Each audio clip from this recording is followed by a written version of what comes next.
अस्सलामुअलैकुम। इस वीडियो में हम बात करने वाले हैं लॉ ऑफ सेग्रीगेशन मेंडलीव का फर्स्ट लॉ ऑफ सेग्रीगेशन, यानी हम बात करेंगे मोनोहाइब्रिड इनहेरिटेंस के बारे में, सिंगल ट्रेड इनहेरिटेंस के बारे में।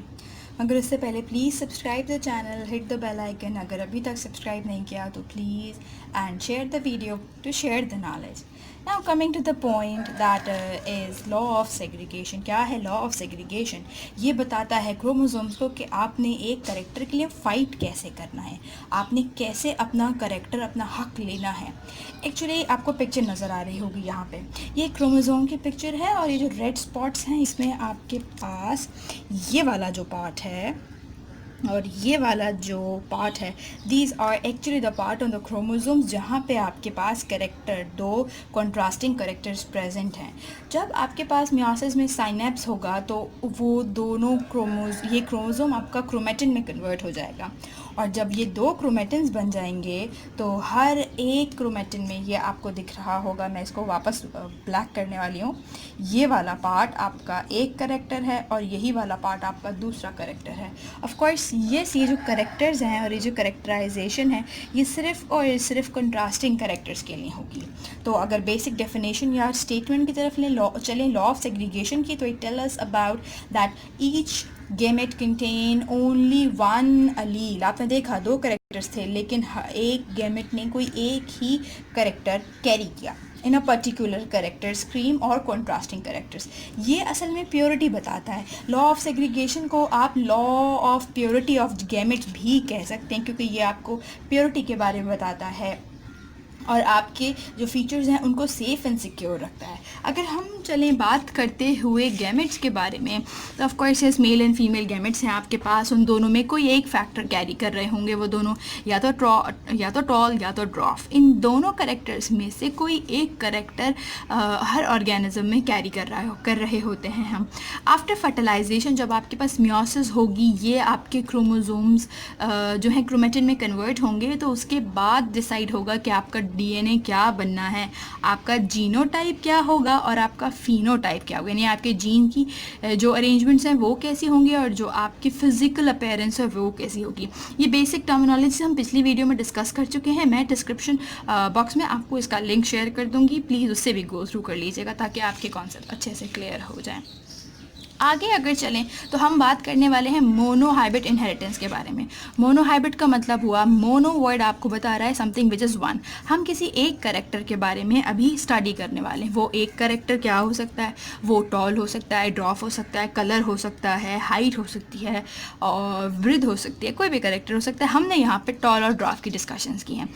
मोनोहाइब्रिड इनहेरिटेंस मतलब वो एक करेक्टर जो फाइट करेगा और फिर अपनी अपीयरेंस एज रिसेसिव और एज डोमिनेंट डिटरमाइन करेगा। थोड़ी देर बाद हम इसके बारे में बात करेंगे। क्रॉस फॉर वन ट्रेट, किसी भी एक करेक्टर, जैसे यहाँ पे कोई करेक्टर आप ले लें, brown colour, black colour, tall, dwarf, yellow, green, short stem, long stem, कोई भी करेक्टर हो सकता है, उसके बारे में आप बात करें। मेंडल ने क्या किया, इन्होंने सबसे पहले बात की कि भाई मैं दो प्लांट्स को पेरेंट प्लांट कंसीडर करने वाला हूँ, एक को मेल एक को फीमेल, उनके गैमेट्स को मैं फ्यूज़ करवाने वाला हूँ, उनका फ्यूजन करवाने वाला हूँ, यानी फर्टिलाइजेशन और पॉलिनेशन करवाने वाला हूँ। उन्होंने सिलेक्शन की प्योर ब्रीड प्लांट्स की। क्या होते हैं प्योर ब्रीड प्लांट्स? वो प्लांट जिन्होंने अब तक सिर्फ और सिर्फ सेल्फ फर्टिलाइजेशन की हो, यानी अपने ही मेंबर्स के साथ पॉलिनेशन की हो, सेम स्पीशी के साथ पॉलिनेशन की हो, कोई भी अमिटमेंट उनके करेक्टरिस्टिक्स में ना हुई हो।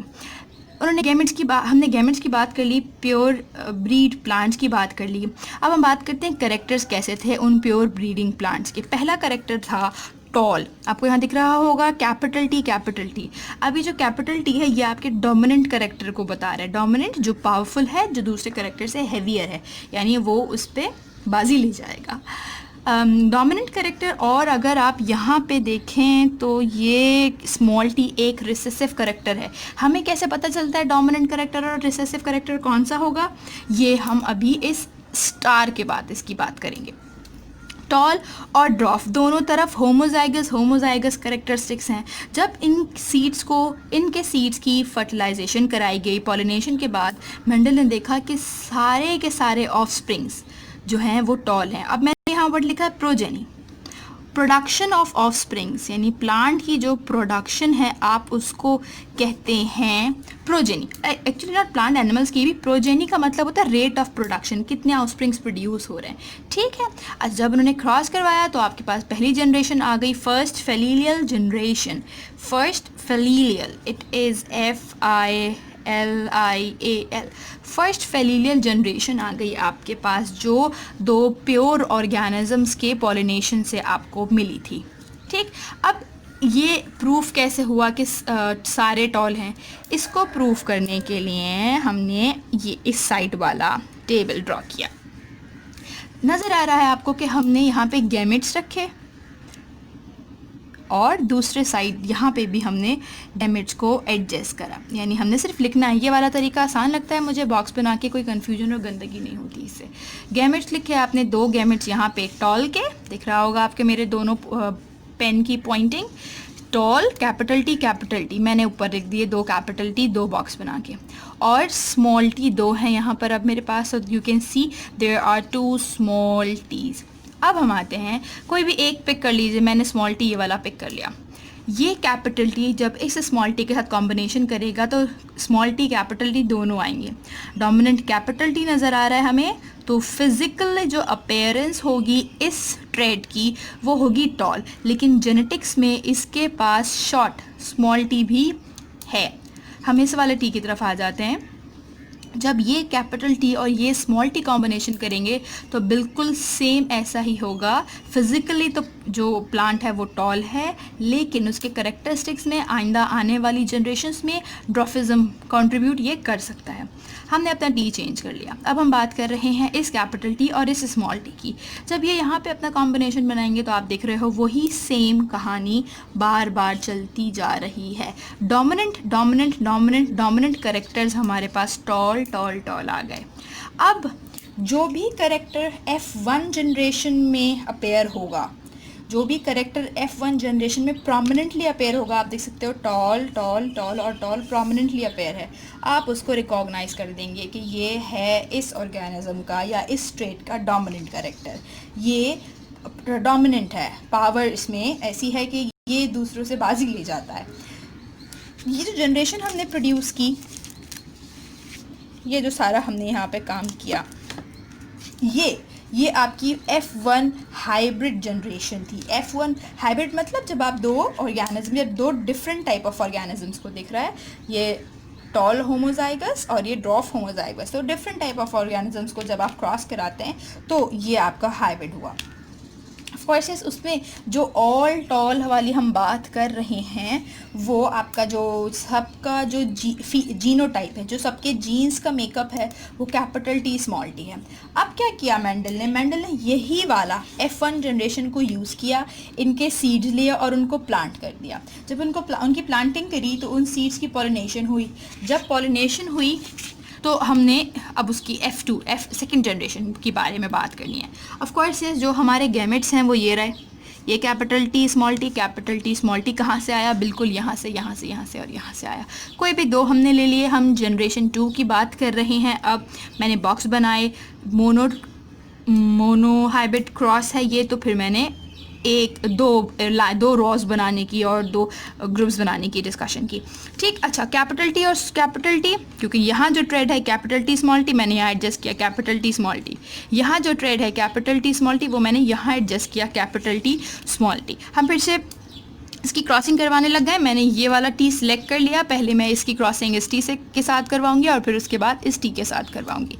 तो जो फर्स्ट T है आपको नज़र आ रहा है, दैट इज़ कैपिटल T, और ये जो आपका T है, जब ये दोनों फ्यूज़ होंगे तो आपके पास homozygous tall, genotype is also tall, phenotype is also tall. It will never contribute any dwarf organism, ये कभी भी ड्वार्फ ऑर्गेनिज्म प्रोड्यूस नहीं करेगा। इसकी बात करते हैं स्मॉल t कैपिटल T, बिल्कुल ये इस तरह का आपके पास ट्रेड आ गया। कैपिटल T स्मॉल t, आपके पास जो जीनोटाइप है, जो उसके जीन्स हैं वो स्मॉल दोनों कैरेक्टर्स कैरी करते हैं, लेकिन डोमिनेंट आपका कैपिटल T है, तो इस वजह से जो फिज़िकल अपीयरेंस है, फिनोटाइप है, वो ऑर्गेनिज्म की टॉल होगी। दूसरे मैंने टी शिफ्ट कर लिया। अब हम इस स्मॉल टी की बात करने वाले हैं। ये कैपिटल टी और ये small T, capital T small T बनाने वाला है। बिल्कुल वही बात, जीनोटाइप जो आपके जीन्स हैं उसमें कैपिटल टी और स्मॉल टी यानी टॉल और ड्वार्फ दोनों कैरेक्टर्स हैं, लेकिन फिनोटाइप ऑर्गेनिज्म की टॉल होगी क्योंकि कैपिटल टी आपका डोमिनेंट कैरेक्टर है। और यहाँ पे हमने अभी इस बात को डिस्कस किया था, F1 जनरेशन में हमने प्रूव किया था कि कैपिटल टी आपका डोमिनेंट कैरेक्टर है। अब ये वाला टी जो रह गया लास्ट वाला, ये टी और ये टी जब कॉम्बिनेशन बनाएंगे तो of course yes there will be 2 small t's. जब 2 स्मॉल टीज बनेंगे तो आप कह सकते हैं कि ये दोनों होमोजाइगस स्मॉल टीज हैं। ये कभी भी टॉल कैरेक्टर में आप पार्टिसिपेट नहीं करेंगे, ये ड्वार्फ हैं। एक टॉल आपके पास होमोजाइगस है, एक ड्वार्फ आपके पास होमोजाइगस है, और 2 टॉल हीट्रोजाइगस है। इसका रेशो भी आप बना सकते हो, ठीक है। और एक्चुअली जो हम कैरेक्टराइजेशन कर रहे हैं वो सिंगल ट्रेड इनहेरिटेंस पे कर रहे हैं।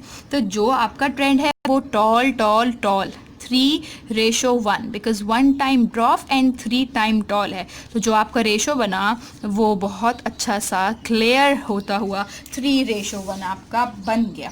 ये जितनी भी डिस्क्रिप्शन की हमने ये बात करी सारी सिंगल ट्रेड इनहेरिटेंस के बारे में। अब मेंडल ने कहा मैं अपने एक्सपेरिमेंट को रोकूंगा नहीं, मैं आगे भी इसको प्रोसीड करूंगा। प्रोसीड करते हुए उन्होंने और डिफरेंट क्रॉसेस कराए, राउंड और रिंकल सीड और प्लांट्स को क्रॉस करवाया।